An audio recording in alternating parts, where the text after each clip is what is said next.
What you are about to experience is out of this world. Politics, history, and of course, a lot of entertainment. It's time to rock it with the Docket. Hey, what's going on, everybody? It's Kyle Dockery with the Dockery Docket. We are here with another fantastic episode of the Dockery Docket.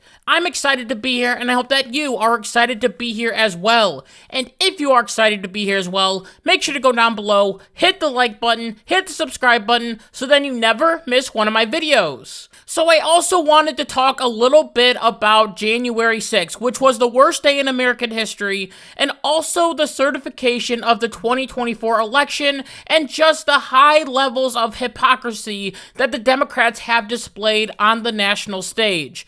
As on January 3rd, Mike Johnson was reelected as the Speaker of the House, but before he was able to speak, Hakeem Jefferies came up and said something very interesting. Take a look at this.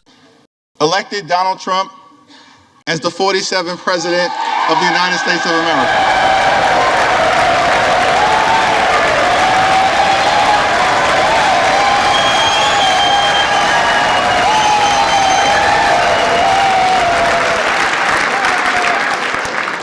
Thank you for that very generous applause.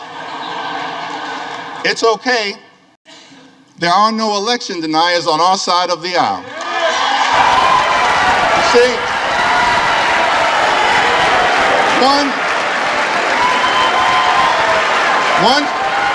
should love America. One should love America when you win and when you lose.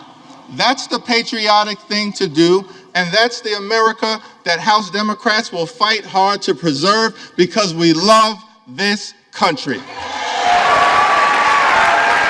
Mr. Jefferies, are you sure you want to say that there are no election deniers on your side of the aisle, even though there are people that are once again claiming that it was Russia that won Trump this election in both 2016 and in 2024? And also, Mr. Jefferies, with all due respect, this might have been a good speech, and maybe you accept the results of this election, but what about the other election in 2016? What were your thoughts on the 2016 election? I would love to know. Well, let's take a look. As after this statement was made, the Republican National Committee released a report titled 166 Examples of Hakeem Jefferies Denying Election Results. Now, I won't go through all 166 of them, but here are some examples. November 2020, he posted, "Keep pouting. History will never accept you as a legitimate president." June 20th, 2019, he posted, "Seems to me that there is a cloud of illegitimacy that continues to hang over 1600 Pennsylvania Avenue." February 16th, 2018, he posted, "The more we learn about the 2016 election, the more illegitimate it becomes. America deserves to know whether we have a fake president in the Oval Office. Hashtag Russian interference." In September, he posted, "Lie. More than any administration in the history of the Republic. Cheat. 2016 election / Russian interference. Steal 1 or 2 Supreme Court seats.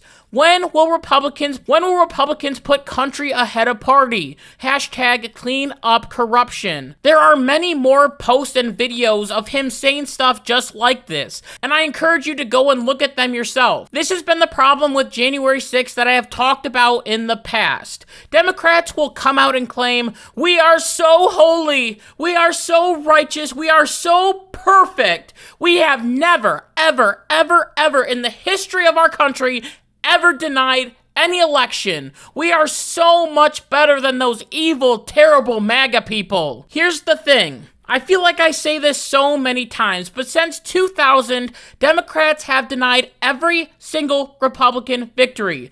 Every last one. 2000, 2004, 2016, and of course, 2024. And you can sprinkle in some gubernatorial races there as well.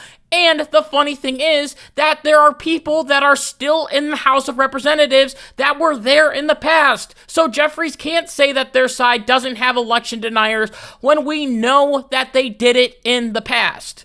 Republicans denied one election and had a riot, and it is called the worst day in American history. It reminds us of Pearl Harbor and 9/11 and the Holocaust all wrapped together, even though the only people that died were on Trump's side, and even though the Democrats that whole summer were promoting people to go out on the streets and cause damage and literally killed people. No, this is what the Democrats have to hang their hat on. They have been denying elections for years. Even Kamala Harris, the Democratic nominee, claimed that there were some elections that were stolen. Take a look at this. Without voter suppression, Stacey Abrams would be the governor of Georgia. Andrew Gillum is the governor of Florida. We also know that Hillary Clinton was a huge 2016 election denier. She wrote a whole book about how she lost and blamed it on the Russians and not the will of the people. We also need to remember that in 2016, Democrats continued to stand up and reject different electoral college votes. Why didn't we call them insurrectionists and terrible people that wanted to destroy our democracy? Because for the Democrats, these people were trying to save our democracy from an evil fascist.